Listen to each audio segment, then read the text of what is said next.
and you might know Laura if you live in Pulaski County, because Laura is a member of the Board of Supervisors of Pulaski County, and also still, I think, on the New River Conservancy, right? Yes, I'm vice chair this year. Vice chair. Wow, so you're doing a lot. I'm doing a lot. I'm staying busy. Well, I want to let everybody know, when the New River documentary first came up, it was Laura who called me and said, you know, I've got this idea for a documentary. And we met and had lunch, remember? Yep. And you're like, I don't know, the river is so special. Why was that such an important project you wanted to see through? It's so important because to create the awareness of what the New River is, what it does, that it goes 3 states, it's the second oldest river in the world. You know, all the things that the documentary talked about, the culture, the ecology of it, you know, the history of it. Y'all did such a good job. Lisa and PBS did such a good job of telling all that story. And like you said, the aerials are just awesome. Thank you. And of course, you know, Bob did some of those aerials, so I was pretty proud of him for doing that. Yep. Well, we might mention that your husband Jeff is here offset a little bit, but he has a little plane that flies over Claytor Lake and does so much video and can collect all kinds of other archival footage and things. So what, you mentioned that you saw the documentary. What really impressed you about it? I learned a lot, and I know a lot about the river. Great. You know, I learned a lot of the history and about parts of the river that I don't have as much exposure to, like toward the tail end of West Virginia. Yeah, and you know, the river is full of life, and it gives life. And I know you've been committed to conservancy and natural habitats for so long, even with your role on Claytor Lake. Why is that so important that we continue to respect her and take care of her? Because our water comes from the New River. There are so many communities that our water comes from the New River. We can't live without water. We have to protect it. We have to keep it, you know, pristine with water and check water quality and do all of those kind of things. You know, shoreline stabilization. You know, the New River Conservancy's motto is to, and our mission is to protect the waters, the woodlands, and the wildlife of the New. So. Well, and you mentioned the wildlife.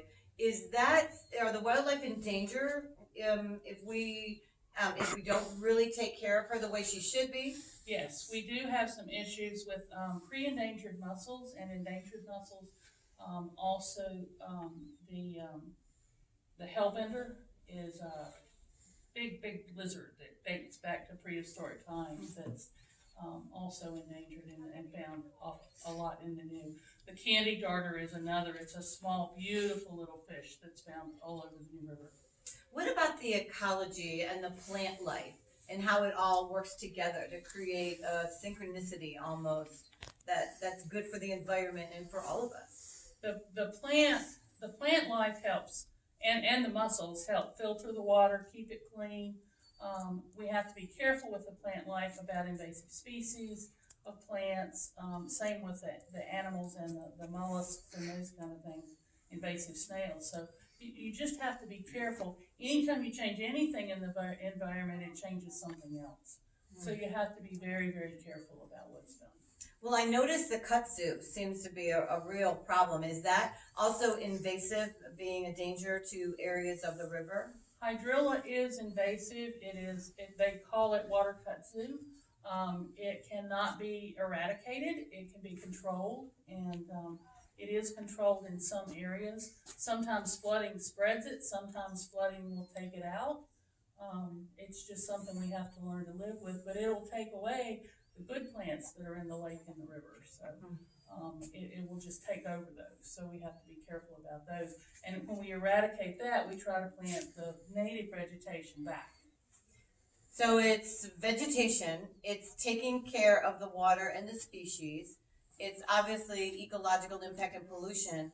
What about the importance of recreation on the river? You know, the New offers so many opportunities for recreation. It has kayaking, floating, running rapids, swimming, fishing. You know, fishing in the New River is great. So there are a lot of different opportunities and a lot of different access points all the way up and down the river, from, you know, the headwaters in the North and South Fork and Boone all the way up to the Kanawha in West Virginia and Charleston. Wow. Yeah, it's Okay, 320 miles long. I'm gonna put you on the spot. If you've got one piece of advice or one thing you'd like everybody to know or do when it comes to protecting the New River or enjoying the New River, what's the message? Think before you throw a can down in the street. Think before you throw your trash in the river. People don't realize that you throw a piece of trash down in a town and it goes through the storm water, ends up in the river. So That's great. I'm thinking that we all need to be much more aware to protect her and keep her vital for so many more, ever after I'm gone, many more decades and centuries to come, right? absolutely. I'm third generation on the lake. My kids are going to be fourth generation. Claytor Lake is a piece of the New River. Wow.